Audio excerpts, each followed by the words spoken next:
Naomi, for as long as I can remember, you have been one of the most articulate voices in counterculture. With your new book, This Changes Everything, you, I suppose, you articulate the relationship between climate change and capitalism. With this ecological meltdown that we're currently facing, if the dominant ideology prevails of do nothing, what will happen and when? Why should I care? Why should I do anything?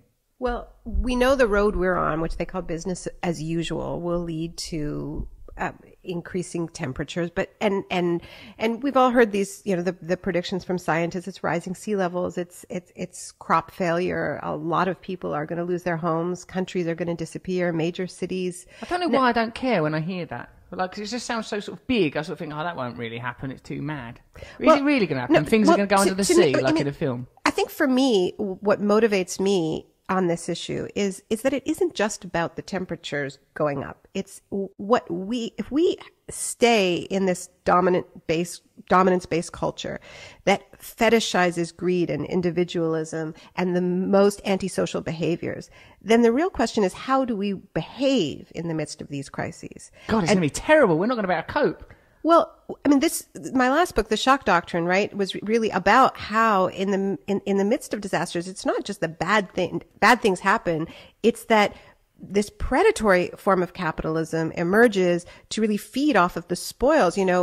After Hurricane Katrina hit New Orleans, it became this opportunity to privatize the education system, to shut down public hospitals, to set up this privatized, militarized disaster response. You had Blackwater in there. So it's not just like it's going to get hotter.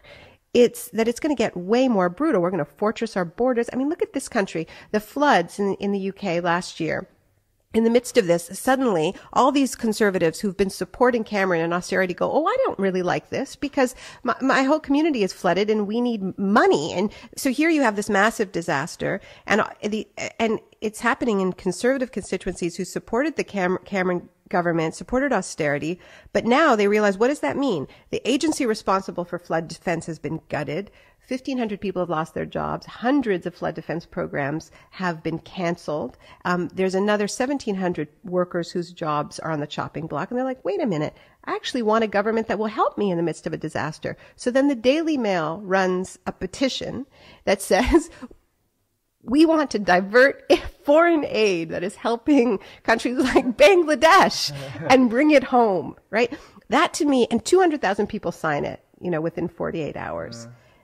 That is what a brutal dominance-based capitalist system, that's how it responds to climate change. Yeah, let's protect our own. Let's screw the rest of you. It's just us. And it doesn't make us happy, even those kind of behaviours. No one's really particularly happy. It's ludicrous that we're continuing to go down that road. Tell me about that. There's some sort of murky, contradictory and complicated relationship between, I don't know, Richard Branson and sort of environmental campaigning. What is that, Naomi? So I think in order for us to really rise to this challenge, we have to let go of some of our crutches. And what we're telling us, there's stories that we tell ourselves to comfort ourselves, that everything's really going to be okay. So I go through a few of them. One is that the market is going to save us at the very last minute. One is that the billionaires are going to save us at the very last minute. Our oligarchs who have gotten so incredibly rich. Batman, he might. Well, our Batman appears to be Bill Gates. And so there's been a few of these sort of superhero billionaire stories where guys like Gates and Branson have positioned themselves as they're going to come in with a techno fix at the last minute. And why the last minute? Because that's what superheroes do. Al Gore went to Richard Branson's house and showed him a slideshow about climate change. And Richard Branson, according to his autobiography, he saw the light. He realized, oh shit, I run an airline. I'm destabilizing the planet. I have to do something about this. So he came up with this idea, and it was actually a really interesting idea. And he announced it to much fanfare at the Clinton Global Initiative, which is, where all the oligarchs of the world get together and with movie stars and announce that they're going to save the world for us. Thank God. And so in 2006, Richard Branson was the star of this annual, sort of do-gooder, that sort of replaced the UN, and kind of a telethon for the earth, this thing that they have every year. And they say, like, I'll save the poor. No, I will save education in Newark, and and Richard Branson said, I will save the planet. I will take all of my profits from my airlines and my trains that burn diesel fuel, and I will divert all of that money into fighting climate change and coming up with a zero carbon fuel. And it will be $3 billion over the next 10 years. And if I don't make that money in my transport businesses, I will divert it from other parts of my businesses. Then what happened? Well, then what happened is that 8 years into the 10-year pledge, he has donated a fraction of that. I asked him about it. He said, well, maybe What is the fraction? Well, I think first of all, it's not Not donations. enough. It's investments in green energy. And it's a few $100,000, which is a lot, but it's not it's a $3 billion. senseless palliative. It's just like or it's just like here you go. It's a gesture. He changed it. He said, well, originally he called it a pledge, but then he started calling it a gesture, which, when they start calling it a gesture, you're in trouble. A gesture means nothing's going to happen afterwards. And now, a gesture.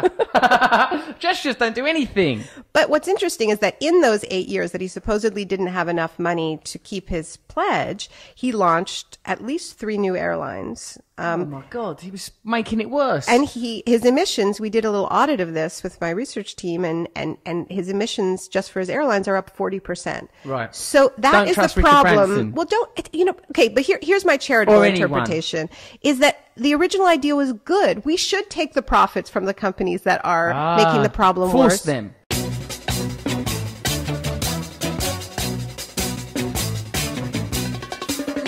Is a tool that is abused to fool you and to leave you scared and confused. Trews is like the news. If the news was true, I want some Trews. Let's have some Trews.